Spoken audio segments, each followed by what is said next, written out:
How's it going, YouTube? Welcome back to another training vlog video. Today we are going to be deadlifting and training back. I made a ton of these videos, and obviously pull day is my favorite day. So I thought I'd share a little bit about my training and how I'm training these days, given that I'm cutting and technically not really in powerlifting season. So yeah, I'm currently deadlifting on a non-stiff bar, just a generic commercial gym bar with some liquid chalk, and this liquid chalk looks like poop.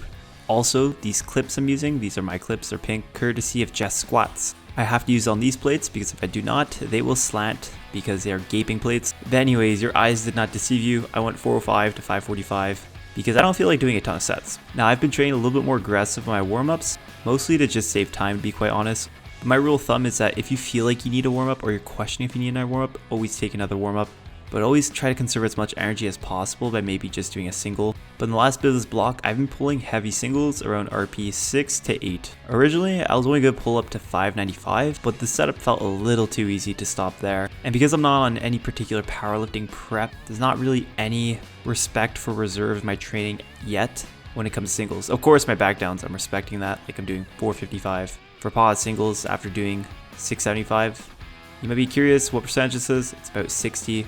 And I'm purely doing it for the movement pattern versus trying to build some strength. Because I'm pretty fatigued, and when you're in off-season powerlifting and you have these hard training cycles in between, sometimes you just need to grease the groove. Because if you completely stop training, you're going to get detrained real quick.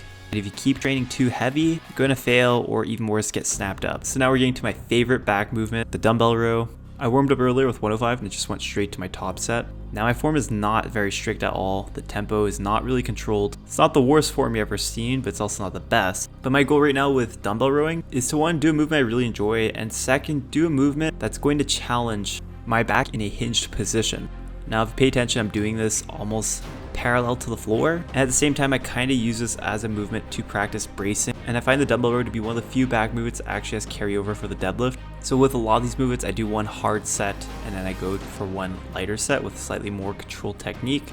So here's me dropping down to a 120-pound dumbbell, trying to get a slightly deeper stretch at the bottom, taking my time, of course using straps. So with this movement particularly, I like to think about getting the deepest stretch at the bottom, even taking a pause and really focusing on keeping your composure with your hinge.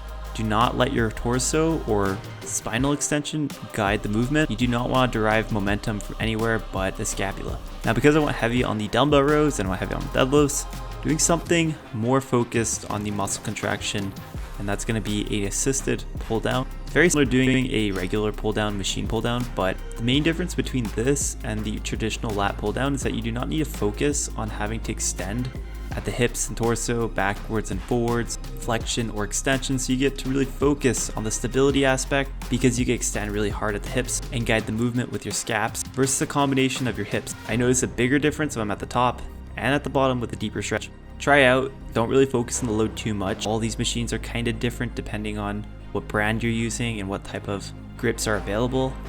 So now talking about some powerlifting goals and some bodybuilding goals, I'm more so focused on the aesthetics of training right now. I'm doing a little cut, you can follow me on Instagram if you kind of want to see a little more recent updates of training. So yeah, I've been thinking about training a lot, and I at least want to do one powerlifting meet in the coming fall, then maybe switch gears in 2025 to maybe consider trying out a natural bodybuilding competition just for fun. And I say just for fun because I do not think I'm going to keep up competing in bodybuilding. I just find it to be a kind of cool experience to try out as some unique one-off, because at one point I did say I'd never do it. And I sure as heck would rather compete in bodybuilding than run a marathon.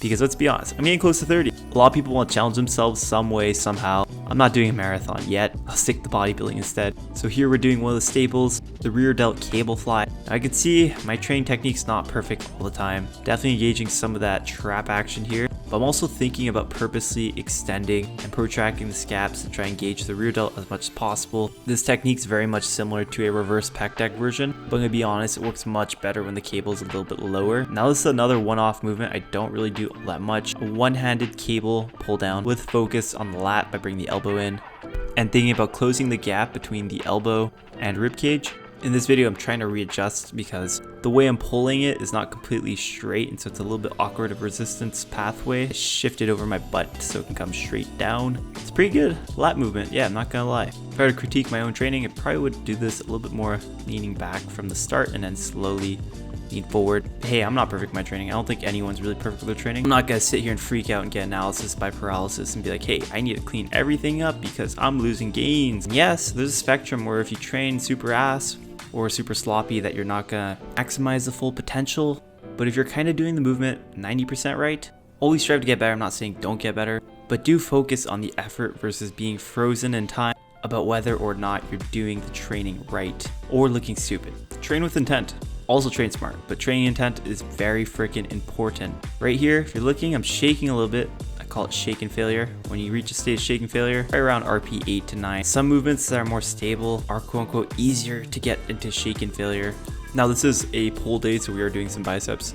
Now I do a lot of bicep work for elbow health, about 3 times a week. I also do rear delt about twice a week for the shoulders. But if you have some weird elbow pains, make sure to do a little bit more biceps in your training. I'm not saying more volume per session, but maybe just add in a little bit more curls randomly to other days. Of course, some days you want to train harder than others, but not all days have to be killer days. Now, speaking about another movement I don't typically do is this lat pull over with somewhat straight arms. I did the full stack, so I was like, fuck it. Felt pretty easy, everything. And I was like, I want to lift heavy. I just want to kind of go crazy, empty out the tank on the lats. And it's a new movement, so it's also like a novelty thing, like you want to test yourself. At least that's how I get when I want to try a new movement. Like, okay, how much can I do? Can I do more? Can I do more with risking a little bit of form? Can I do more where the form is just acceptable and doesn't look like a joke if I were to post on Instagram or YouTube?